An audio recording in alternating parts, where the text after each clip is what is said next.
All right, we're going to dive into a timeless fable from Myanmar. And look, it might sound simple. It's a story about a cat and some mice, but trust me, it packs a huge lesson about strategy, psychological warfare, and, maybe most importantly, why you should never, ever underestimate an enemy who's playing quiet. So, this quote right here, this is pretty much the core idea of the entire story. It's a huge warning, right?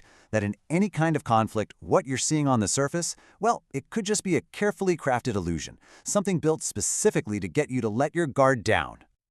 Okay, so our story kicks off with a classic power imbalance. We're in this one house, and let me tell you, the cat isn't just some fluffy pet. No, this cat is a full-blown tyrant, holding absolute power over a completely terrified family of mice.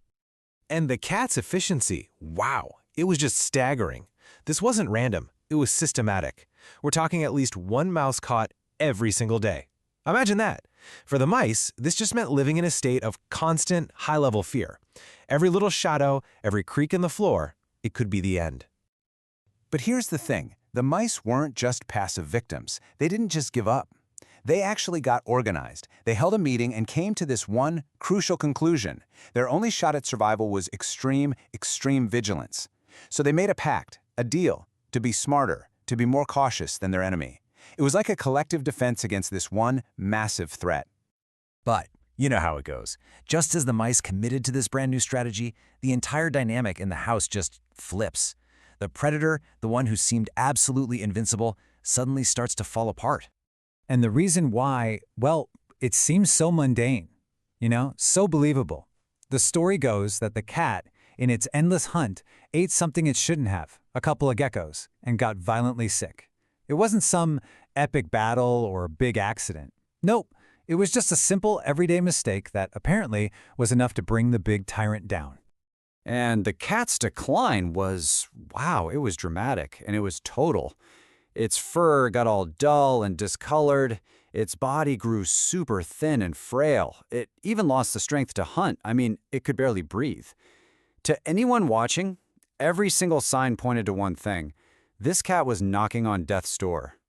And then eventually, the cat just stopped moving. Completely. It just lay there on the floor, totally still, totally silent. The perfect picture of a defeated enemy. It really looked like the reign of terror was finally over. So just for a second, put yourself in their shoes, right? After living in absolute constant fear, you see your number one enemy, your tormentor, lying motionless on the floor. Is this it? Is this the moment you've been praying for? Is this really freedom? Okay, and this right here, this is where the story takes a really interesting turn. The threat on the outside seems to be gone, but now a whole new conflict pops up from inside the mouse community. It's that classic battle, right? Youthful confidence versus aged wisdom. So you've got this one young mouse, right? He's super eager, super excited, and he sees the cat and immediately rushes back to tell everyone the good news. Victory! He saw exactly what he wanted to see, a dead enemy, and he just accepted it as 100% fact. It's a textbook case of confirmation bias, really. His announcement is just pure, unfiltered joy. But then, you have an elder mouse step in. Someone who's probably seen a thing or two, who knows just how cunning this cat can be. And he offers this very stark warning. His guiding principle is simple and it's unshakable. An enemy is always an enemy. He gets it. He understands that the true nature of your opponent doesn't change, even if what they look like changes. He smells a rat, or, in this case, a trick.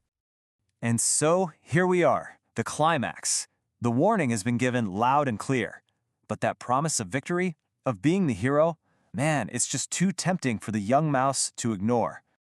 See, at this point, the young mouse isn't just a reporter anymore. He wants to be the hero of the story. He actually leads a whole group of mice to see the dead cat. And he's not just driven by the facts anymore. He's driven by this deep desire to be seen as the brave one, the one who confirmed that they were all finally free. And this fatal miscalculation, it starts with something so simple, just looking at the cat. But it spirals out of control so fast because of assumption and pure ego. Ignoring the elder's wisdom, that was the critical mistake, and it was totally fueled by that hunger for personal glory. It's just a perfect step-by-step example of how you lose a huge advantage the second your emotions take over your logic. And then comes the final, foolish move, the ultimate act of pride. To prove to everyone that there was absolutely nothing to fear, to put the final stamp on his bravery, he gets close enough to actually touch the cat's whiskers. And in that split second, the whole illusion shatters. The cat springs to life and the trap slams shut. So, the story of this poor mouse is over. But the lesson, that's where the real value is. Let's dig into the powerful takeaway from this really tragic mistake. Think about this for a second. The cat's greatest weapon? It wasn't its claws. It wasn't its speed. It was the young mouse's own arrogance. The cat understood its enemies so perfectly that it didn't even have to chase him. It just had to create the perfect situation where the mouse's pride would do all the work, leading him straight into the trap. It's a lesson that's as true today as it ever was. A victory is never secure until the game is actually over. And that leaves us with a really fascinating question to chew on, one that goes way beyond this little fable. Think about it. In business, in sports, in any competition really, when have you seen it? When is someone appearing weak turned out to be the ultimate power move? It's an incredibly powerful and deceptive tactic, and as this story just showed us, it's one we really, really shouldn't forget.